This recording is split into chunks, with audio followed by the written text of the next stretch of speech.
The combination of these words equals urban legend. Sa pagkadalaga ko, hanggang 30 years later, tinatanong pa rin ako tungkol dito. Sino sa inyo ang di umano'y muntik nang makidnap sa isang mall ng supposedly kakainin ng ahas? Nagkataon naman, hindi ka na pagkikita ng mga panahon na yun. Hindi ka namin nakikita sa TV, hindi nakikita sa movies. Maraming haka-haka, maraming spekulasyon, at maraming versions ng kwento tungkol dito. At higit sa lahat, maraming opinyon.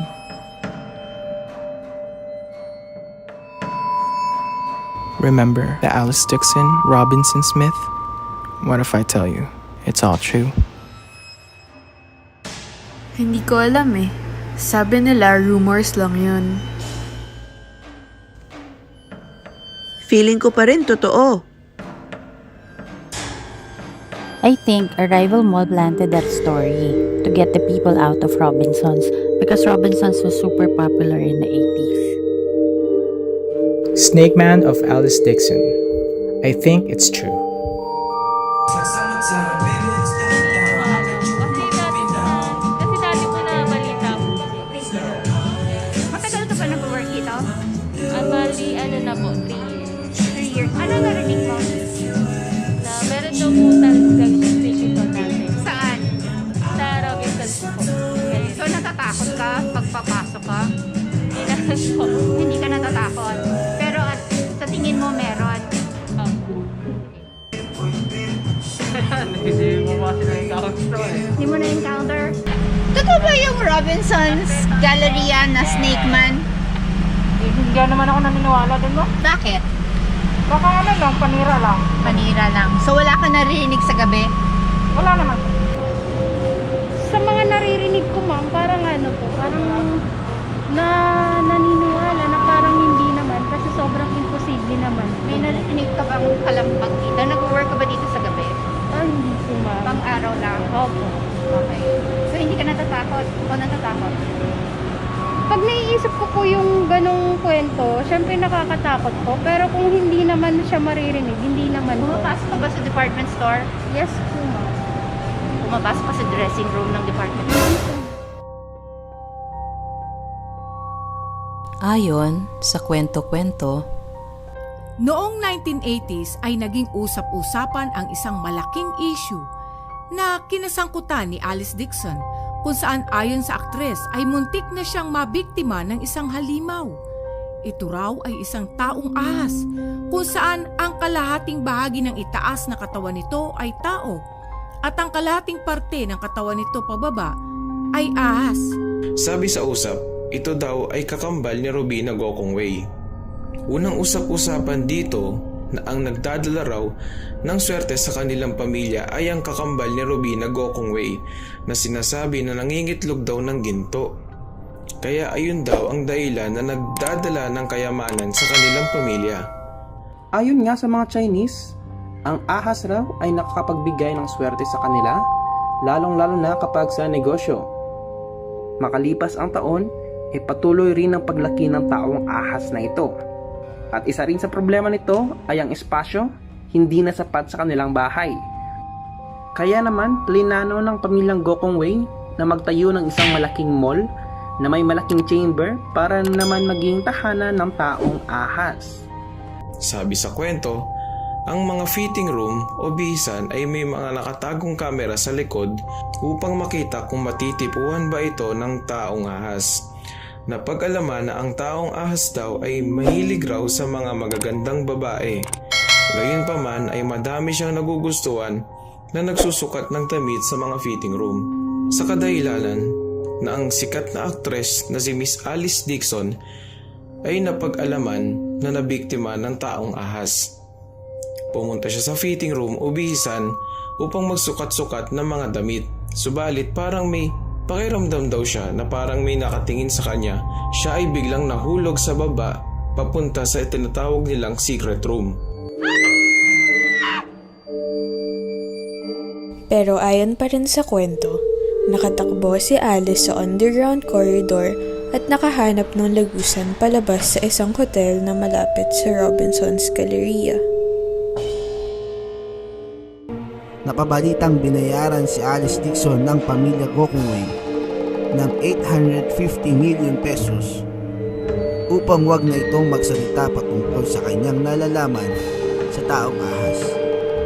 At dahil nga daw siya ay nabayaran na, kaya ito ay biglang nawala sa showbiz at lumipad papuntang Canada, baon ang misteryo ng taong ahas.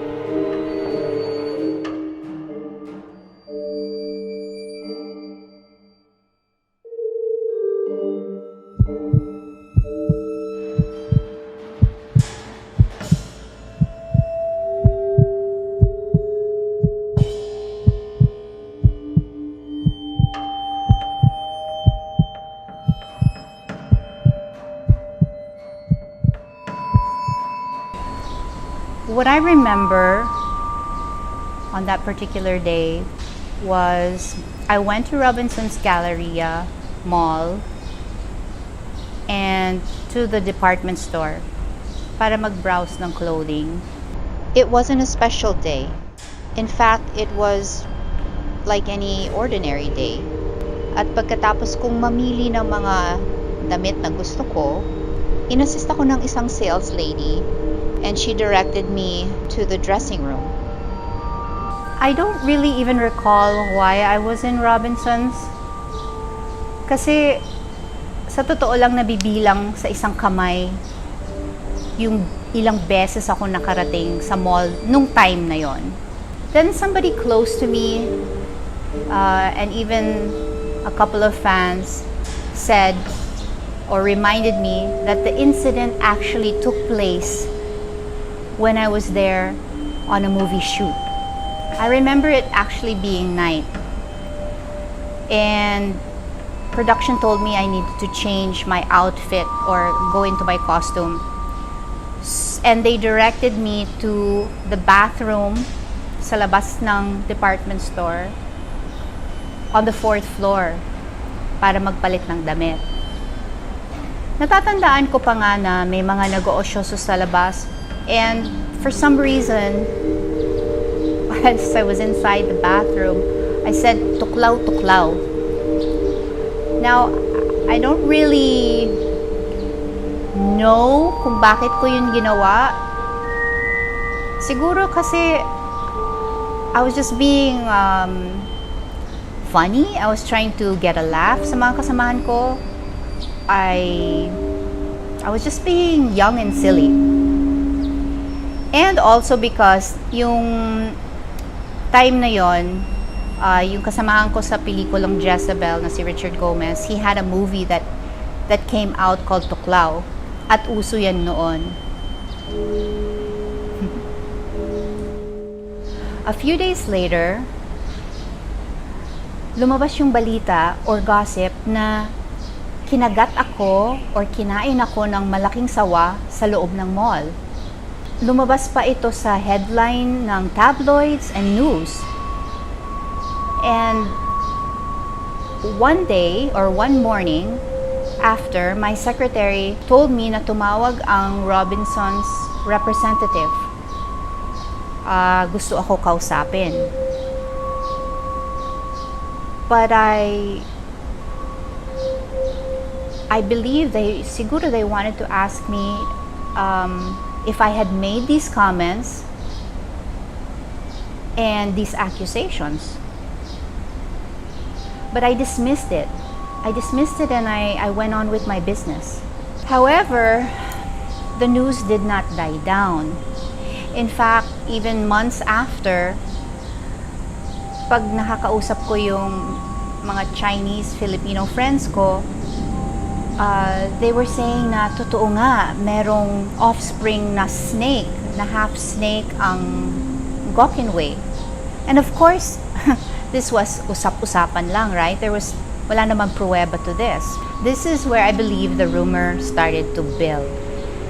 And I also hypothesized that meron kasing mass communication curriculum ang isang school, that it had a particular project to disseminate information to see how far, how convoluted, and how long information could spread.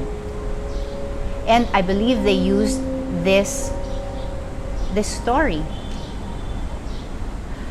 I know because mass communication graduate din ako, and we studied these kinds of case studies. Yan. My other theory is that my silence created a snowball. Ibig sabihin, perhaps my silence was a contributing factor sa paglaki ng rumor na ito. But in my defense, even before, kahit ngayon, pag merong hindi totoong rumor, if there's something false that's circulating, naniniwala ako na hindi ko kailangan patulan. I don't have to be defensive about it. Kaya that was one of my reasons why hindi ako nagkomento noon. And I really didn't feel the need to talk about it or defend myself. In fact, nakalimutan ko all about it until recently. One of my close family friends, meron kaming usapan that after a certain point or pagdating ng certain time, that I would actually reveal my story. Hindi naman revelation, pero to tell my story. So, this is the time. This is the time that I want to set things straight. I know a lot of you are going to be saying, ay, ano ba naman yan? Denial na naman. But the truth of the matter is, a denial is something that you say if something is actually true. You deny something that is true. But I'm not denying anything, because what I'm saying is that nothing really happened. Nothing really happened in the way that the urban legend or the myth dictates. Kunwari, hindi naman ako nahulog sa trapdoor. Hindi naman ako tumakbo sa corridor palabas ng, papuntang hotel. Hindi din naman ako nabayaran ng 850 million at hindi rin nangyari yung nakat yung pagsasalita ko sa isang TV show when I was trying to explain myself. Those things are all not true. The last possible theory is that it is the truth. Right? Pero kaya ba maraming naniniwala because it's just a well-hidden secret? Kung totoo nga, bakit walang nag-step forward? Like there's no security guard, there's no maid, there's no close friend, there's nobody who's actually witnessed this aside from this urban legend. There's nobody to corroborate this myth. Diba? Wala. It was rumored a few years ago na namatay ang taong ahas sa mall.